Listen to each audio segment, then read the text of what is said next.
안녕하세요. 7월 둘째 주 지저스 스토리 함께 해주셔서 감사합니다. 이 시간에는 지난 한 주간 리딩 지저스 통독을 하신 내용 중에 중요한 내용을 택해 나눔을 갖게 되는데요. 오늘은 예레미야 39장 1절부터 18절의 말씀을 가지고 약속, 자유를 향한 소망이라는 주제로 은혜를 나누겠습니다. 하나님의 말씀을 신뢰하지 않고 자기 힘만을 의지한 왕과 귀족, 백성은 모두 포로 신세가 됩니다. 하지만 하나님을 믿고 따르는 예레미야와 에벳멜렉은 자유의 몸이 되지요. 그리고 땅이 없는 가난한 자들은 포도원을 얻게 됩니다. 이처럼 예루살렘이 무너지는 날에 대역전이 일어나게 됩니다. 유다의 시드기야 왕의 제9년 열째 달에 바벨론의 느부갓네살 왕과 그의 모든 군대가 와서 예루살렘을 애워싸고 치더니 시드기야의 제11년 넷째 달 아홉째 날에 성이 함락되니라. 예루살렘이 함락되매 바벨론의 왕의 모든 고관이 나타나 중문에 앉으니 곧 네르갈사레셀과 삼갈 네부와 내시장 살스김이니 네르갈사레셀은 궁중 장관이며 바벨론의 왕의 나머지 고관들도 있더라. 유다의 시드기야 왕과 모든 군사가 그들을 보고 도망하되 밤에 왕의 동산길을 따라 두담 샘문을 통하여 성읍을 벗어나서 아라바로 갔더니 갈대아인의 군대가 그들을 따라 여리고 평원에서 시드기야에게 미쳐 그를 잡아서 데리고 하마 땅 리블라에 있는 바벨론의 느부갓네살 왕에게로 올라가매 왕이 그를 신문하였더라. 바벨론의 왕이 리블라에서 시드기야의 눈앞에서 그의 아들들을 죽였고 왕이 또 유다의 모든 귀족을 죽였으며 왕이 또 시드기야의 눈을 빼게 하고 바벨론으로 옮기려고 사슬로 결박하였더라. 갈대아인들이 왕궁과 백성의 집을 불사르며 예루살렘 성벽을 헐었고 사령관 느부사라단이 성중에 남아있는 백성과 자기에게 항복한 자와 그 외에 남은 백성을 잡아 바벨론으로 옮겼으며 사령관 느부사라단이 아무 소유가 없는 빈민을 유다 땅에 남겨두고 그날에 포도원과 밭을 그들에게 주었더라. 바벨론의 느부갓네살 왕이 예레미야에 대하여 사령관 느부사라단에게 명령하여 이르되 그를 데려다가 선대하고 해하지 말며 그가 내게 말하는 대로 행하라. 이에 사령관 느부사라단과 내시장 느부사스반과 궁중장관 네르갈사레셀과 바벨론 왕의 모든 장관이 사람을 보내어 예레미야를 감옥들에서 데리고 사반의 손자 아히감의 아들 그다랴에게 넘겨서 그를 집으로 데려가게 하매 그가 백성 가운데에 사니라. 예레미야가 감옥들에 갇혔을 때에 여호와의 말씀이 그에게 임하니라. 이르시되 너는 가서 구스인 에벳멜렉에게 말하기를 만군의 여호와 이스라엘의 하나님의 말씀에 내가 이 성에 재난을 내리고 복을 내리지 아니하리라 한 나의 말이 그날에 내 눈앞에 이루리라. 여호와의 말씀이니라. 내가 그날에 너를 구원하리니 내가 그 두려워하는 사람들의 손에 넘겨지지 아니하리라. 내가 반드시 너를 구원할 것인즉 내가 칼에 죽지 아니하고 내가 노량물같이 내 목숨을 얻을 것이니 이는 내가 나를 믿었습니다. 여호와의 말씀이니라 하시더라. 자, 이제 구체적인 내용을 질문들과 함께 살펴보겠습니다. 먼저 자기의 힘으로 하나님의 뜻을 막아보려고 했던 시드기야는 결국 포로 신세가 되고 맙니다. 그렇다면 바벨론이 예루살렘 성을 포위한 기간은 어느 정도가 되었을까요? 우리 1절과 2절 말씀을 함께 보겠습니다.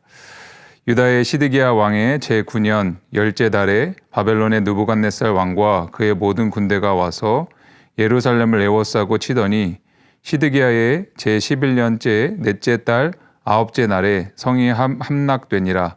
예루살렘이 함락되매. 자, 그럼 그 기간 동안 예루살렘 성 안에는 어떤 어려움이 발생했을까요? 우리 52장 5절 6절 말씀도 함께 보겠습니다. 그 성이 시드기야 왕 제11년까지 포위되었더라. 그의 넷째 달 9일에 성중의 기근이 심하여 그 땅 백성의 양식이 떨어졌더라.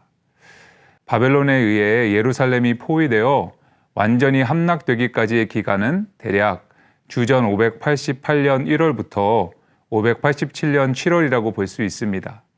예루살렘이 포위되고 완전히 패망에 이르기까지 약 1년 반 정도의 시간이 있었죠.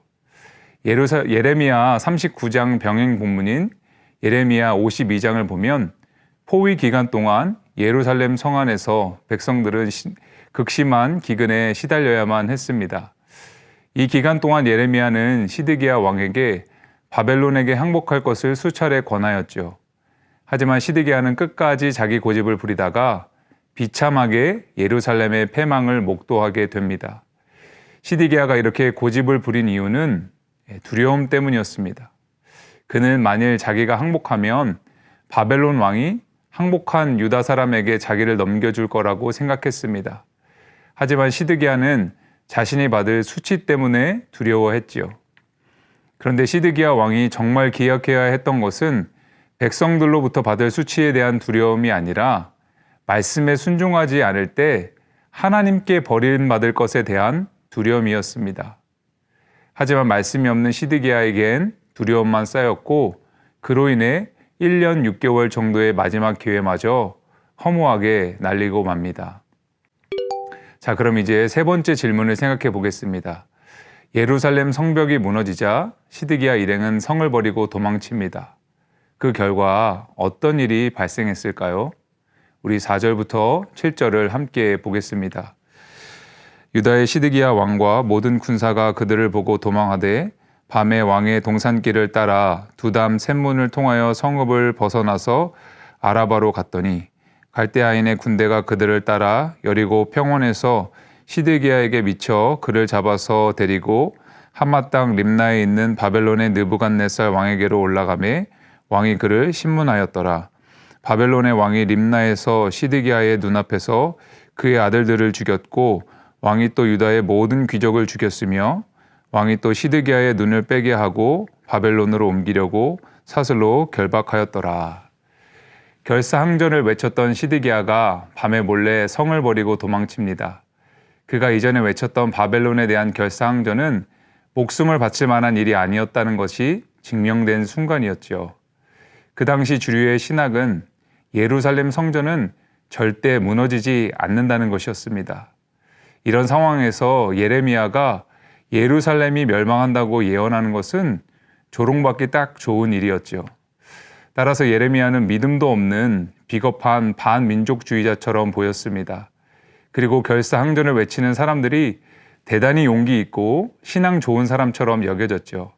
하지만 막상 바벨론 침략을 받아보니 자기 목숨을 위해 도망치는 비겁한 자는 예레미야가 아닌 바로 시드기야 왕이었습니다. 왕이 도망치자 예루살렘은 바벨론 군에 의해 유린됩니다. 왕자들과 귀족들이 처형되고 예루살렘 성이 회파되며 궁극적으로는 시드기야도 사로잡혀 두 눈이 뽑히고 맙니다. 시드기야는 사람에 의해 수치를 당한 것이 아니라 하나님께 징벌을 받은 것이죠. 자, 그렇다면 왕과 백성이 포로가 된 반면에 그 땅에 남겨진 가난한 백성들에게는 어떠한 혜택이 주어졌을까요? 우리 8절부터 10절의 말씀도 함께 보겠습니다.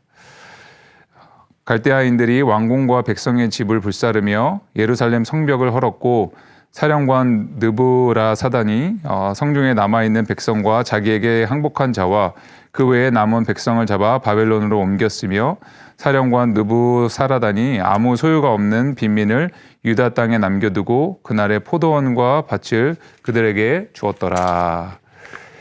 네, 주류 백성들은 바벨론으로 끌려가고 성 안에 있는 빈민, 즉 땅이 없는 백성들만 남게 됩니다. 바벨론은 그들에게 땅을 주어 경작하게 했습니다. 아마도 외국인 나그네로 살던 게르들이 땅을 분배받았을 것입니다. 주류 백성들이 포로가 되고 비주류 백성들이 땅을 소유하게 되었죠. 이것은 하나님 나라에 대역전이 일어난 일이었습니다. 하지만 더 큰 역전이 하나 남아 있습니다. 그것은 끌려간 백성들이 다시 예루살렘으로 돌아와 언약 백성이 되는 것이었습니다. 자, 이제 지금까지의 내용을 바탕으로 첫 번째 나눔을 가지시면 좋겠습니다. 시드기야 왕은 약 1년 6개월 정도 마지막 기회가 있었지만 자기 힘만 의지하다가 결국 포로가 되고 말았습니다. 하나님의 징계를 자기 힘으로 막으려는 것은 매우 어리석은 일입니다. 혹시 우리도 말씀의 경고 앞에서 고집을 부리며 버텼던 적은 없었는지 서로 함께 나눠보시면 좋겠습니다. 자, 이제 다음 질문을 생각해 보겠습니다. 하나님은 자신을 신뢰한 에벳멜렉과 예레미야에게 자유를 주십니다.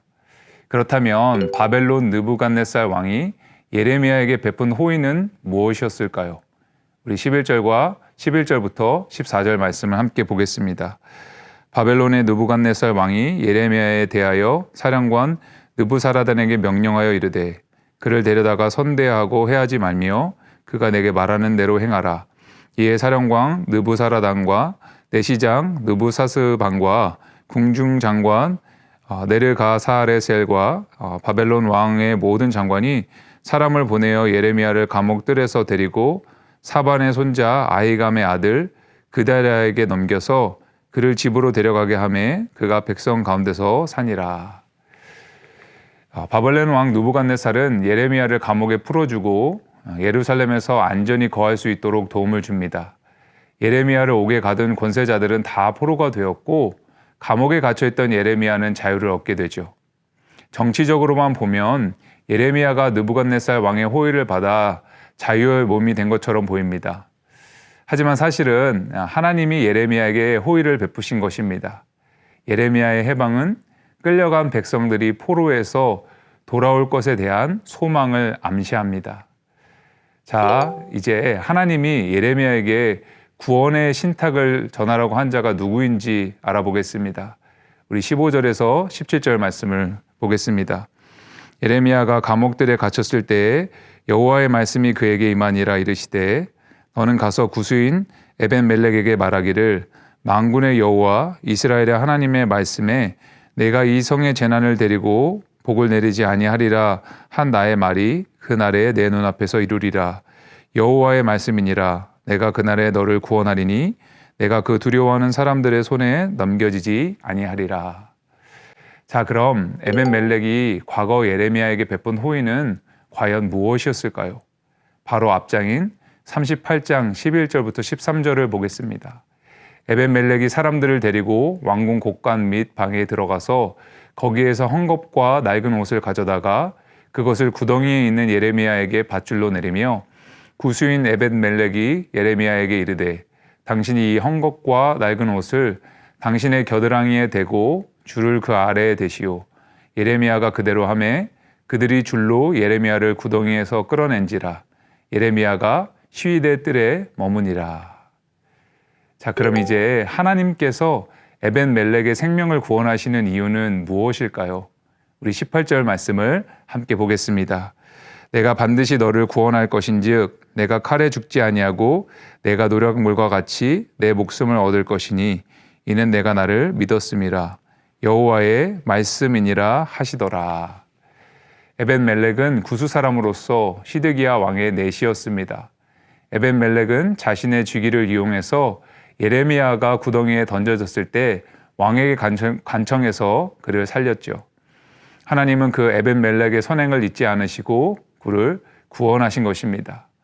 하나님은 에벤멜렉의 믿음을 보셨습니다. 그래서 대역전이 일어납니다.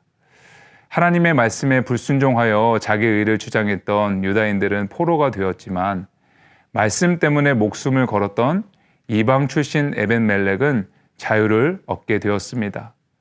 하나님을 신뢰하고 말씀에 순종하는 자들이 구원의 영광을 받게 됩니다. 자, 여기까지의 내용을 바탕으로 이제 두 번째 나눔을 가지겠습니다. 예레미야와 에벤멜렉은 하나님을 신뢰하고 그 말씀에 순종했기 때문에 자유의 몸이 됩니다. 예루살렘이 무너지는 엄중한 상황에서도 하나님은 그를 신뢰한 자들에게 자유를 선물하십니다. 내가 하나님을 통해 누리고 있는 영적인 자유가 있다면 함께 나누어 보시면 좋겠습니다. 자, 오늘은 예레미야 39장의 말씀을 살펴보았습니다. 하나님을 의지하지 않고 자기 힘만 의지한 왕과 귀족들은 모두 포로 신세가 되었습니다. 하지만 하나님을 믿고 따른 예레미야와 에벤멜렉은 자유의 몸이 되었죠. 그리고 땅이 없던 가난한 자들도 포도원을 얻게 되었습니다. 이처럼 하나님은 자신을 의지하는 자들에게 은혜와 축복을 주십니다. 사랑하는 여러분, 혹시 우리도 우리의 힘과 지혜만을 의지하며 살아가고 있지는 않습니까? 세월 지나갈수록 의지할 것뿐일세라는 찬양의 고백처럼 하루하루 더 예수님의 능력을 의지하며 살아가는 우리 모든 열린문의 가족들이 되시기를 주님의 이름으로 축복합니다. 오늘도 복된 나눔이 되시기를 간절히 소망합니다. 감사합니다.